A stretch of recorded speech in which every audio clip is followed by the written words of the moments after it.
함께 읽을 말씀은 사도행전 1장 21절부터 26절까지의 말씀입니다. 한 목소리를 읽겠습니다. 이러함으로 요한의 세례로부터 우리 가운데서 올려져 가신 날까지 주 예수께서 우리 가운데 출입하실 때에 항상 우리와 함께 다니던 사람 중에 하나를 세워 우리와 더불어 예수께서 부활하심을 증언할 사람이 되게 하여야 하리라 하거늘 그들이 두 사람을 내세우니 하나는 바사바라고도 하고 별명은 유수도라 하는 요셉이요 하나는 matti아라. 그들이 기도하여 이르되 뭇 사람의 마음을 아시는 주여 이 두 사람 중에 누가 주님께 택하신 바 되어 봉사 및 사도의 직무를 대신할 자인지를 보이시옵소서. 유다는 이 직무를 버리고 제 곳으로 갔나이다 하고 제비 뽑아 matti아를 얻으니 그가 11사도의 수에 들어가니라.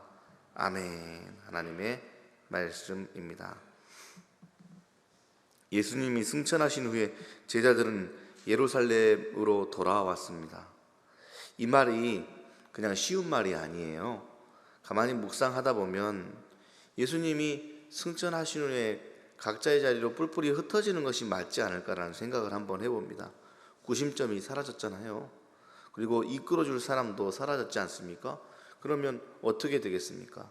각자가 살았던 고향이나 해야 될 일들로 흩어지는 것이 맞는데 예수님의 말씀에 순종하면서 그들이 평소에 유하던 마가의 다락방에 함께 모였다는 것 아니겠습니까? 그 다락방에 모인 수가 몇 명인지 잘 알고 계시죠? 120명이었습니다. 정말 누누이 생각해 보아도 120명이 모일 수 있는 다락방을 가진 집은 참 큰 집인 것 같습니다. 그들이 거기서 함께 기도를 했다라고 이야기하고 있고 일꾼을 세웠습니다. 본문이 그들이 어떤 사람인지를 오늘 우리에게 명확하게 이야기해주고 있으니 그 사람들에 대한 부분을 알게 되면 오늘 또 우리가 그들과 같은 사람으로 그 마가 다락방에 모여있는 성령 받은 사람으로서의 삶을 살 수 있지 않을까라는 생각을 한번 해봅니다. 120명이 다 모인 집을 생각하면 큰 집이지만 사람의 숫자만 생각하면 많은 사람이 아니에요.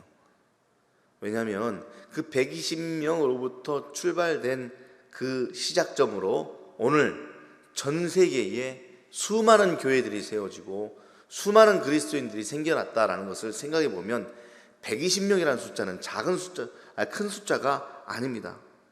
아마 이 120명이 없었더라면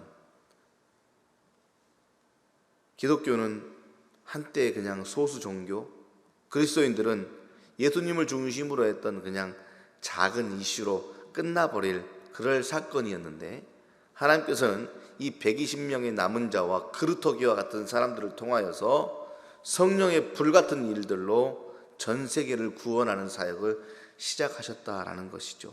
그렇다면 도대체 이 120명은 어떠한 사람들이었을까? 첫 번째로 그들은 순종하는 사람들이었습니다. 예수님께서 예루살렘을 떠나지 말고 아버지께서 약속하신 것을 기다리라 라고 말씀하셨죠. 기다리는 일이 정말 쉽지 않습니다. 여러분들은 언제 가장 기다리기 힘드시던가요? 저는 몇 가지가 있는데 우리 교회의 라면기 앞에서 4분여간의 10초를 남겨둔 그 시간 기다리기가 쉽지 않습니다. 취소를 누르고 빨리 라면을 가져가고 싶은 그 시간, 전자레인지 앞에서 30초를 누르고 약 5초 정도를 남겼을 때의 그 시간은 정말 기다리기 쉽지 않은 시간이지 않습니까? 그것처럼 기다린다는 일은 쉽지 않습니다. 그리고 그들에게 기다리라는 말씀을 이행한 것을 순종이라고 표현하기에 적합한 것은 제자들의 입장에서 볼 때 예루살렘은 머물기 싫은 곳이에요. 예수님을 죽인 악한 세력이 가득한 곳이 예루살렘 아니겠습니까? 또한 제자들은 예루살렘 출신이 아니라 갈릴리 출신이었습니다. 연고도 없던 곳이에요. 그러나 제자들은 예수님의 말씀에 순종하며 예루살렘을 떠나지 않았습니다. 그리고 다락방에 모여 성령의 임재를 기다렸지요. 예수님이 승천하시는 제자들이 보인 첫 번째 모습, 철저히 순종한다입니다. 그래서 순종은 제자의 생명입니다. 제가 그리스도의 제자입니다 라고 고백하며 살아가시는 여러분들은 순종이라는 키워드를 잊어버려서는 안 됩니다. 스승의 말씀에 거역하면 제자라고 할 수가 없지요. 여러분들은 순종의 사람이 맞습니까? 두 번째로, 제자들은 그 순종하며 다락방에 모여 기다리다가 했던 일이 있는데 그것이 바로 기도입니다. 본문은 그 모습을 오로지 기도에 힘쓰더라라고 표현하고 있습니다. 기도가 도대체 무엇이길래요? 이것을 이야기하자면 또다시 어마어마한 산덩어리가 생겨나는 것 같으니 우리가 어노인팅 금요 기도회 때 좀 더 기도에 대해서, 그 중에서도 작은 부분인 중보 기도에 대해서 배우면서 기도는 더욱더 알아가도록 하겠습니다.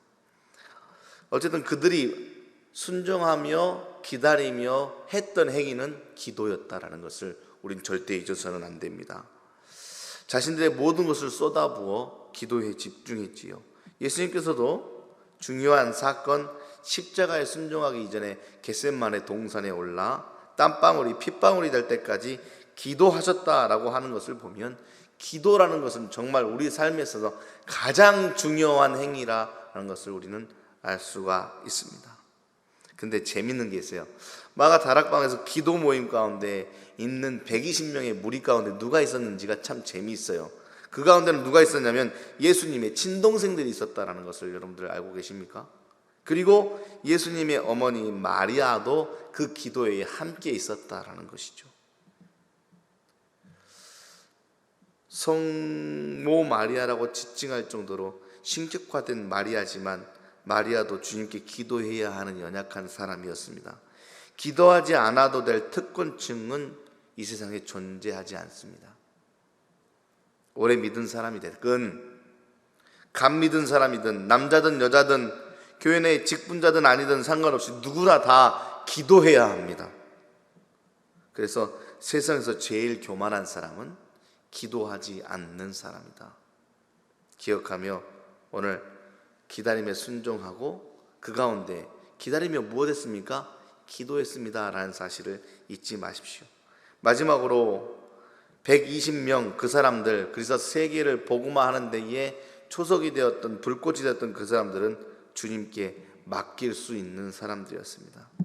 다락방에 모인 사람들 가운데 베드로라 하는 리더가 이제 일어나 제안을 하죠.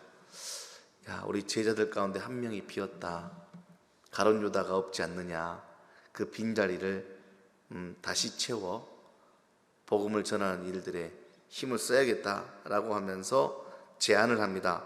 새로운 제자 한 명, 사도 한 명을 세워야겠다. 거기에 대한 기준은 명확하죠. 사도의 기준, 예수님과 함께 동행했던 사람, 그래서 예수님의 말씀을 직접 듣고 예수님을 보고 느꼈던 사람들 가운데 2명을 올리게 됩니다. 그 중에 한 명이 누굽니까? 요셉입니다.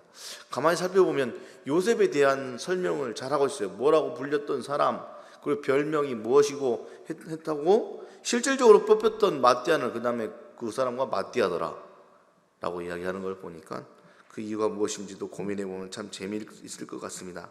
자, 어쨌든 베드로라고 하는 사람은 그 자리에서 가장 큰 신임을 얻었던 사람이죠. 그 베드로가 자기 뜻대로 하지 않았습니다.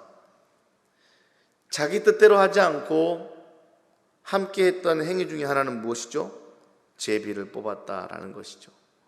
결정을 하나님께 맡긴다라는 것입니다. 제비를 뽑았다. 제비를 뽑는 일은 쉬운 일이 아닙니다. 제비 뽑는 일들을 통하여 이루어진 일들을 저는 직접 옆에서 보았거든요. 제비 뽑는 일은 하나님의 뜻이 확실합니다.